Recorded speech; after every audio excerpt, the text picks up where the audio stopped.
Welcome to America News.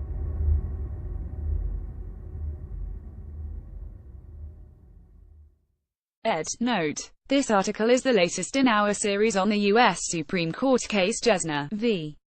Arab Bank, a case that is slated to resolve the question of whether corporations can be sued under international law for human rights violations and terrorism. As Bill Dodge's fine post on the oral argument in Jesner v. Arab Bank plc indicated, several members of the Supreme Court, Justices Alito, Kagan, and Kennedy, at least referenced a two-step approach to Alien Tort Statute (ATS) cases. Paul Clement, arguing for Arab Bank, half-yoked during Wednesday's opening arguments that he did not want to sound sort of Chevron-esque here. That may be because analyzing the ATS's legal Lohan-Green through anything Chevron-like is like trying to decipher the Voynich manuscript with IKEA instructions. Par for a Chevron course, there is room for disagreement about what exactly the two steps are, and whether they're any hidden known only to the cognoscenti. Professor Dodge suggests that the justices seem to be considering these: 1. Whether customary international law permits corporate liability, and 2. Assuming it does, whether the ATS cause of action should be interpreted to permit corporate liability. He may well be right, but that is not what I think precedent would recommend, nor what a sound approach would counsel. Explaining my different understanding might help unpack the questions the court has to resolve in Jesner. To begin with, the justices and counsel seem to be alluding to a more general two-step approach that might be applied to corporate liability. What generic steps might that involve? Justice Kennedy, helpfully, referred to as SOSA Step 1, where we ask if there is a specific universal norm. A specific universal norm sounds like an oxymoron, but it alludes to the limitation in the Supreme Court's 2004 decision in SOSA v. Alvarez-Machain that placed a limit on the kinds of international law norms that could be employed by federal courts under the ATS. What, then, remains for a SOSA Step 2 in Kiobel v. Royal Dutch Petroleum? The court suggested that identifying an international law norm is only the beginning of defining a cause of action, which would involve questions like those actually addressed in the Torture Victim Protection Act of 1991. Further detailed definitions of the claims, specifying who may be liable, creating a rule of exhaustion, and establishing a statute of limitations, each aspect carrying with it significant foreign policy implications. SOSA itself suggested that these were all entangled in its principal inquiry, since the determination whether a norm is sufficiently definite to support a cause of action should and, indeed, inevitably must involve an element of judgment about the practical consequences of making that cause available to litigants in the federal courts, after which it reeled off related considerations in its footnote 20, including a reference to corporate liability. At the argument, Justice Alito experimented with a kind of meiosis for this inquiry, saying that what he'll call Step 2 of SOSA is the question of whether we should recognize a federal common law claim under particular circumstances, including any international repercussions. For purposes of this discussion, I will take this as gospel.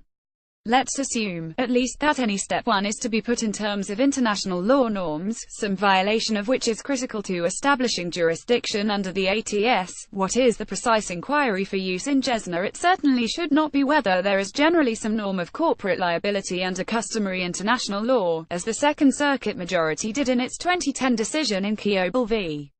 Royal Dutch Petroleum Co., as that would require customary international law to be universal in a completely implausible way. Such a question also seems out of sync with SOSA's footnote 20, which, as Professor Dodge and other international law scholars recalled in their amicus brief, asked whether international law extends the scope of liability for a violation of a given norm to the perpetrator being sued. On the other hand, I am not sure the court would agree with Professor Dodge that the proper question instead is whether customary international law permits corporate liability. My emphasis: this is not, I suppose, intended to be answered affirmatively so long as international law fails to prohibit corporate liability, though that would parallel the way the petition asks whether the ATS categorically forecloses corporate liability, but it is amenable to the government's conclusion in its brief that, as Dodge summarizes in his post, the international norms in question do not distinguish between natural persons and corporations. Is it really so easy to trundle off towards Step 2? Take, by way of contrast, the question of the form of corporate liability, e.g., whether joint and several liability was available, regarding this as a remedial question to be addressed at Step 2, as Professor Dodge and Justice Kagan, at least, would seem to favor. has considerable appeal. Most think international law simply doesn't address this kind of thing, while the common law of tort does, so there's no point to pretending otherwise. We would, at this step 2, apply common law methods in elaborating the tort, while considering, as seemed particularly important to Chief Justice Roberts and Justice Alito, any foreign policy complications for the United States, at least if they could not be dealt with via other doctrines. Unfortunately, if one assumes that international law could, more plausibly, address the prior question of whether corporations or other types of perpetrator are liable at all, Sosa's cautious approach suggests a muddier analysis at step 1, without such a clear distinction between international and domestic inquiries. Even at step 1, the court has seemed only partly interested in what a law-finding court would say about whether an international law norm exists or does not. Sosa and Keogh-Bell asked whether the international law norm was specific, universal, and obligatory, quoting the Ninth Circuit's 1994 decision in re Estate of Marcos. Human rights litigation. This seemingly demanding standard was thought to afford an extra degree of confidence that federal courts would be constrained in affording tort remedies. The obligatory bit also served the function of relating this role to U.S. responsibility. If this filtered view of international law is a constant of step 1, asking what international law permits seems to start in the wrong place. We are left, then, with difficult questions, perhaps even at the step 1 that seem to be stepping out in Jesner. Do the international law norms in question, in establishing a standard of conduct and addressing the parties to be bound, make it sufficiently clear for ATS purposes, insofar as they fail to exclude corporations from the scope of liability, that they are included? Does the failure to exclude corporations constitute their inclusion to the degree of certainty required by the specific, universal, and obligatory burden, or does that not apply? And does this all occur at step 1? One might, at this juncture, restate our step 1 and step 2, as applied to questions involving corporate liability, to be something like the following. Does international law establish a specific, universal, and obligatory norm that is alleged to have been violated, and include corporations within the scope of liability for its violation? 2.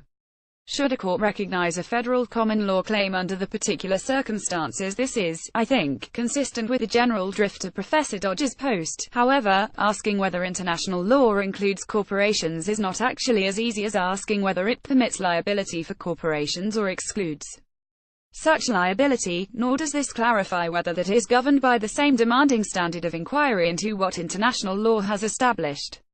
Alternatively, and equally consistent with a pre-disaggregated Sosa and its footnote 20, we would consider whether international law extends the scope of liability for a violation of a given norm to the perpetrator being sued to be a related question, but not subject to the same standard of inquiry. This might yield something like the following. Does international law establish a specific, universal, and obligatory norm that is alleged to have been violated, and in relation to that particular norm, would it be consistent with international law to include corporations within the scope of liability? 2. Even assuming international law would permit corporate liability, should a court recognize a federal common law claim under the particular circumstances? The continuing problem, which seemed to be evidenced during the Jesner argument, is that this still mixes an international law inquiry into the existence of a norm with a standard specific, universal, and obligatory that is as much a creature of skepticism about international law and about the role of federal courts, thus compounding the difficulty the justices have in distinguishing between a threshold step 1 and various bases for judicial restraint. A more radical approach, then, would be something like the following. Does international law establish a norm that is alleged to have been violated, and in relation to that particular norm, would it be consistent with international law to include corporations within the scope of liability? 2. If so, is the international law prohibition sufficiently specific, universal, and obligatory to satisfy the ATS? And should a court recognize a federal common law claim under the particular circumstances? Jesner may not be the ideal case to consider the broader approach, given the secondary nature of the corporate liability question. But this argument, like the arguments in Keogh-Bell before it, have been haunted by an uncertainty about the nature of the questions the court is examining, and it would be better to clarify before taking another step.